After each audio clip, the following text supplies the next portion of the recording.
La idea de la charla de hoy es contarles sobre una tecnología en particular que está muy relacionada con cloud computing, que es la virtualización. Y más allá de la virtualización, cómo usamos nosotros la virtualización en Mercado Libre para lograr nuestros objetivos y, en realidad, digamos, cómo se fueron generando oportunidades en el tiempo para la virtualización, cómo la aplicamos exitosamente y cómo pensamos seguir utilizándola para afrontar nuestros desafíos futuros. Bueno, en breve, ¿qué es la virtualización? Hablando mal y pronto y omitiendo un montón de detalles técnicos, la virtualización consiste en poder dividir un equipo físico de gran capacidad en equipos lógicos más chicos y poder dividir la capacidad en varios pedazos. Imagínense que ustedes tienen una máquina, no sé, con 12 GB de RAM. Bueno, la virtualización les permite poder dividirlo en, no sé, 3 de 4. ¿Hice bien la cuenta? Sí, creo que sí. Bueno, básicamente eso. Bárbaro. Bueno, empezamos un poco con la historia de Mercado Libre, cómo empezó, cuándo empezó, qué tamaño tenía y cómo fue evolucionando, para así poder, bueno, poderles ir contando qué tiene que ver la virtualización con Mercado Libre y demás. Al principio Mercado Libre era una empresa muy chica, era un emprendimiento que estaba en un garage. No tuve la suerte de formar parte del principio de Mercado Libre en ese entonces. Bueno, era un equipo súper chico, realmente los recursos de hardware eran un problema, o sea, eran una limitación, había una economía de equipos, no es que eran ilimitados, pero había un beneficio, era todo súper ágil, cada uno estaba uno al lado del otro, podían trabajar, interactuar, configurar, manejar, y todo el mundo conocía la totalidad de las aplicaciones de Mercado Libre. Esa es una realidad que fue cambiando. Pero antes de cambiar, básicamente la arquitectura que se correspondía con esa época de la historia de Mercado Libre era una aplicación monolítica y una infraestructura acorde. Básicamente se maximizaba el uso de los recursos a partir de tener un servidor multipropósito que corría una gran diversidad de aplicaciones. En realidad una gran diversidad no, todas las disponibles en aquel momento, ¿no? Pero bien, empezamos a crecer y con el crecimiento vinieron algunos otros problemas. Para que se den una idea, hubo años donde el tráfico, en realidad el tráfico no, las transacciones crecían a un ritmo del 30% anual, lo cual es, perdón, mensual, lo cual es muchísimo, 30% mensual, anual no. Anual sería algo bastante fácil de manejar, pero crecía un 30% mensual y nuestra aplicación seguía siendo la misma y teníamos que desarrollar nuevas funcionalidades y demás. Y había que afrontar este problema, ¿no? Bien. Básicamente, digamos, cuando uno trata de mejorar, de escalar los sistemas, y si tomamos muchas decisiones para poder escalarlos, entre otras, implementamos Oracle RAC, que es un clúster de base de datos, y empezamos un proceso de renovación aplicativa. Pero también se volvió necesario, digamos, la arquitectura de hardware de ese momento empezó a tomar la forma de algo más separado en estancos. O sea, distintas aplicaciones corrían en diferentes compartimentos estancos con diferentes servidores para poder, de esa manera, maximizar la estabilidad del sitio, ¿no? Y minimizar el efecto de cualquier inconveniente técnico. Entonces empezó a tomar más este color. No sé si llegaron a agarrar el detalle del anterior, pero acá este es un ejemplo en el cual hay dos servers que están prácticamente utilizados.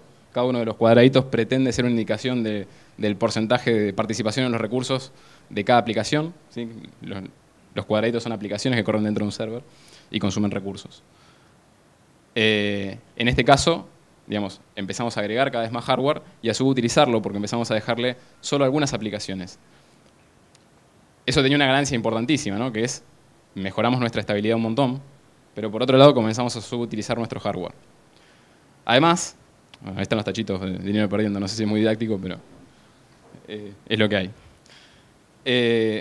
Por otro lado, además, se agrega como otro flagelo contra ¿cómo se llama? Contra la eficiencia en la utilización de recursos, se agrega el hecho de que además agregamos servers en redundancia.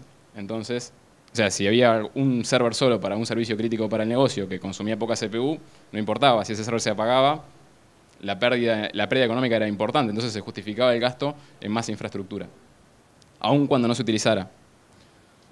Entonces se empezó a generar una oportunidad latente de eficiencia en nuestro data center, digamos, teníamos muchísimos recursos subutilizados, espacio en el data center, refrigeración, un montón de problemas.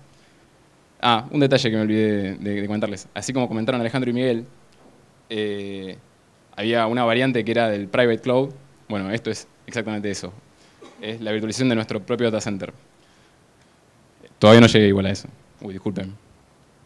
Bien, esa es la oportunidad que se nos generó y esos fueron los motivos, digamos, históricos o arqueológicos, como quieran, que fueron llevándonos a, a esto, ¿no? Bien, después apareció la virtualización en 2009, que fue un proyecto que llevó adelante el equipo de tecnología utilizando Oracle VM. Y lo que pudimos hacer es, digamos, con una menor cantidad de recursos, digamos, maximizar la utilización de recursos a partir de dividir el hardware en varios pedazos. Entonces, por ejemplo, acá vender está corriendo en 2 equipos, con lo cual tenemos redundancia. Este es un ejemplo muy, muy chiquito, ¿no? Tiene poco contraste con la realidad, ¿no? Pero trata de ilustrar el concepto. Vender, en este caso, está en 2 servers distintos y al mismo tiempo está compartiendo un server con otras aplicaciones que también están en otro server distinto, con lo cual se puede mantener la redundancia y al mismo tiempo maximizar la utilización. Eso es, digamos, una explicación muy sencilla de cómo se maximiza la eficiencia en el uso de los recursos usando la virtualización. Bien. En el caso del almacenamiento, antes de aplicar esta tecnología, cada servidor tenía su imagen local. Voy a explicar un poquito qué es la imagen local. La imagen local es básicamente el disco rígido de cada una de las máquinas con todo el software de base instalado, ¿sí? En Red Hat, por ejemplo, nosotros usamos Red Hat, con todo eso, no sé, Java, los web servers, todo el software que todos los servidores tienen instalado y son muchos. En nuestro caso, hoy en producción, más de 500 servers físicos. Bien. Cada server tenía su propia copia, lo cual es absolutamente ineficiente porque eran casi todos iguales. Digamos, no hay muchos modelos de server, sí hay muchos servers. Bien, con la virtualización lo que pudimos lograr fue, además de dividir cada uno de los servers en muchos servers virtuales, las imágenes se guardan en filers, que además tiene una tecnología de duplicación que lo que hace es mantener solo las diferencias entre equipos y no guardar las cosas que tienen en común, que son la mayor parte. Si se ponen a pensar, no sé, un web server tiene básicamente el software de base y logs. Los logs, obviamente, es información que tiene que ser guardada adicional, pero las imágenes claramente puede ser guardada una sola vez. Todo el software base es guardado una sola vez. Y esa es la realidad de lo que pasa con la virtualización. Ahora les voy a pasar unos números al final de cuánto es el ahorro en cada uno de los casos, cuánto fue el ahorro de este proyecto en 2009. ¿Me faltó un slide o se me movió? No, este no. A ver. Ah, no, está bien. Está bien, perdón. Bien, estos son los números. En consumo de energía, enfriamiento y espacio físico, la reducción fue de 4,1. En el almacenamiento, que por la naturaleza de la ecuación, la reducción fue mucho mayor. Y además logramos simplificar muchísimo los procesos de provisioning con herramientas que provee la herramienta de virtualización. No solamente para los procesos que involucran personas, sino además para aquellas situaciones en las cuales un proceso automático de provisioning puede ayudarnos a crear el hardware en forma dinámica a través de scripts digamos, o de aplicaciones desarrolladas por nosotros, ¿no? Ahí la ganancia es infernal. Y además, mejor estabilidad, digamos, que es lo que tiene este producto ahora, que el VM Live Migration lo que hace es, nos permite, si tenemos un equipo corriendo en un equipo físico, tener la posibilidad de que si ese equipo físico se quema, no se le cayó un rayo en la cabeza, automáticamente ese servicio se puede mover a otro server físico y dejarlo funcionando ahí. ¿Sí? Con la misma IP, el mismo nombre de server, todo igual. Bien, en adelante tenemos algunos desafíos y la idea era contarles cuáles son, cómo pensamos que la virtualización puede ayudarnos a cumplirlos, ¿no? Bueno, Mercado Libre en los últimos años ha crecido muchísimo en el equipo. Somos en total 1.500 personas, un gran porcentaje de ellas miembros del equipo de IT y responsables de desarrollar la aplicación. Por otro lado, Mercado Libre salió a la bolsa en 2007, con lo cual se agregaron un montón digamos, de condiciones legales y de requisitos de seguridad que hay que cumplir para poder permanecer en la bolsa. IPO significa Initial Public Offering, que es salir a la bolsa, básicamente. Y por otro lado, tenía un tercero, pero... ¿Qué?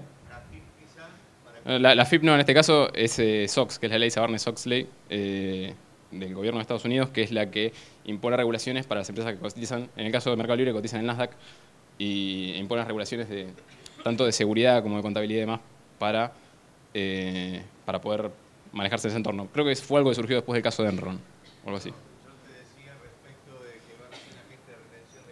Esa es otra preocupación de la que yo no estoy tan al tanto, la verdad. Y no entiendo cómo la virtualización podría llegar a ayudarnos en eso. Pero bueno. Tenía una tercera que... A ver, y por otro lado, en los últimos años hemos adquirido una serie de compañías y seguimos tratando de impulsar el negocio en el cual ahora estamos y además de expandirnos en algunas nuevas, digamos, la naturaleza del negocio va cambiando y hay que generar nuevas herramientas y nuevas aplicaciones, entre esas la de la FIP, seguramente. y bueno, nuestra aplicación se ha ido complejizando y diversificando muchísimo. Por ejemplo, tenemos integrado de remate, que fue adquirido en 2 ocasiones distintas, y Tu Carro, que era un sitio de clasificados que funcionaba en Centroamérica, que también fue adquirido. Y la aplicación se empieza a diversificar muchísimo y adquirir una complejidad mayor. Entonces, digamos, no sé si alguno está involucrado en los procesos de desarrollo, pero en general, si la aplicación se diversifica mucho, los testeos de integración y demás hierbas de los entornos de desarrollo y testing se empiezan a complejizar muchísimo y además empiezan a requerir muchísimo hardware porque, no sé, si hay muchas aplicaciones corriendo y cada aplicación requiere tener su propio entorno y además interopera con otras aplicaciones y demás, se empieza a complejizar muchísimo. Y la idea de poder detener, ahora les voy a contar también cómo a partir de esos 3 temas la virtualización nos ayuda, si no parece que estoy haciendo guitarra. Empezando por el tema de los entornos de desarrollo y demás, la virtualización tiene el potencial de poder ayudarnos a crear entornos en forma dinámica y poder bajarlos y demás, bajar y subir equipos adrede todo el tiempo y poder lograr el objetivo de generar entornos piolas sin morfarnos todo el costo que eso tendría si lo hiciéramos con equipos físicos y además si lo hiciéramos con equipos que están asignados en forma fija y no los podemos manejar ágilmente. Y por otro lado, en el caso de SOX y demás, lo que estamos notando es que nos está habilitando muchísimo la posibilidad de poder dividir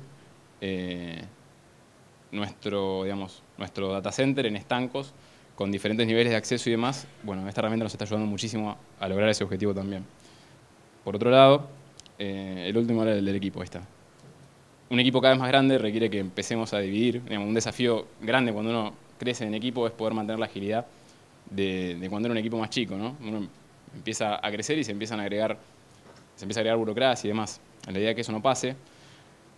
Para eso es fundamental que cada equipo tenga quizás un área de responsabilidad bien definida, la posibilidad de acceder a su propio hardware, de no poner trabas ni palos en la rueda para cuando alguien quiere acceder a un recurso, digamos que es de la compañía, ¿no? Y en eso creemos que también tenemos una enorme oportunidad. Bueno, creo que terminé. No tengo más nada para comentarles. Les dejo la información de contacto y el link a la presentación por si quieren chusmearla más tranquilos. Bueno, muchas gracias, Luis. Lo despedimos con un fuertísimo aplauso. Gracias. Muchas gracias.